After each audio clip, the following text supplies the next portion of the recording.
So with me is Dr. Marissa Nimrod, House Officer, National Radiotherapy Center, NWRHA, as well as Magna Bash, General Manager, Health Policy, Research and Planning for the NWRHA. Welcome, ladies. Thank you so much. First question, is there a decline? So I would like to say that we're gathering and collecting statistics at this point in time. You know, we do have our cancer registry, which is being updated. So in terms of the actual numbers, I would like to think that we are having a decrease in the numbers. The statistics are actually going to give us the evidence that we're looking for, since essentially that's what we would discuss in terms of numbers for our population. But as was noted before, early detection, obviously early intervention gives better outcomes. So that's why we're here this morning to actually discuss some of the initiatives taken by the Northwest RHA to address breast cancer awareness and for, as you said, identifying, you know, persons at risk who should actually start the process. And Magna Bash, what are some of the activities being undertaken? So for Breast Cancer Awareness Month, what we're having is a specially themed Pink Fair on October 28th. That's on a Sunday, and it is going to be just a fabulous affair where we're really trying to raise awareness of early detection and screening. And we're coming out into the community, not in a health setting, but in the marketplace. And we're asking that you come out to the Sama Promenade from 6:30 to 11:30 a.m. We'll be offering not just the breast exams, but also pap smears for women. It's very important as we raise general awareness of cancer. It's important for people to get their yearly pap smear, for women to get that yearly pap smear, also for men to get their PSA blood test screening as well. What is the PSA blood test? Because that dovetails nicely into Rishi's question. Rishi had two questions this morning. I want to get them in. Can men get breast cancer? Yes, men can get breast cancer. That is true. So once you actually have anatomically that tissue, right? So we're looking at the glands. You know, some men may have gynecomastia, which means pretty much a fullness of the tissue there.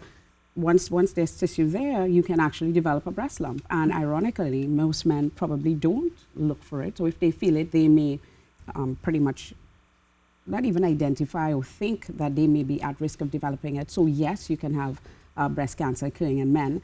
I'm not sure about the data as yet, so I think that's one that we need to get and discuss at another point in time. The second thing that we're identifying is the prostate-specific antigen testing. So most people like to know your numbers, so the screening essentially would be two-tiered.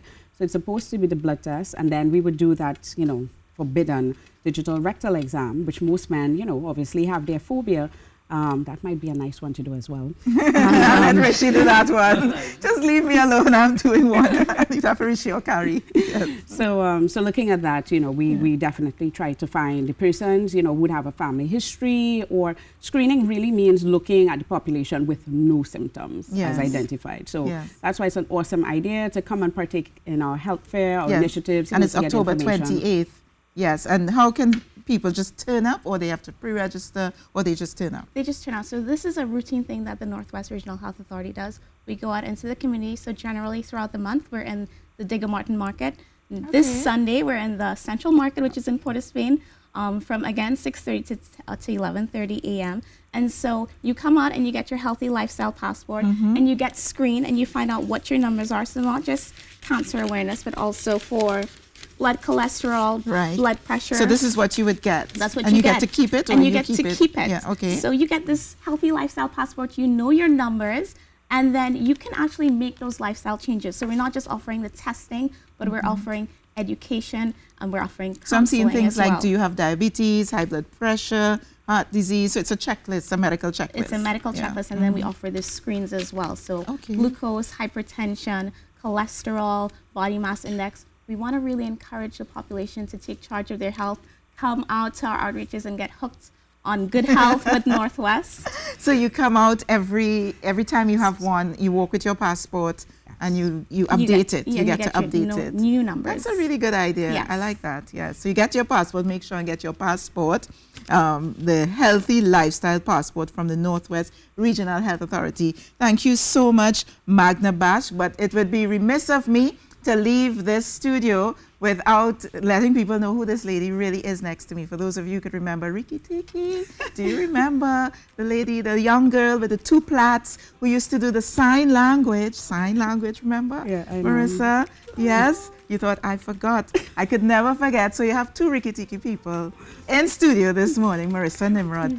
So wonderful to have you in this TTT studio standing next to you, where we were as children on the Rikki Tikki show.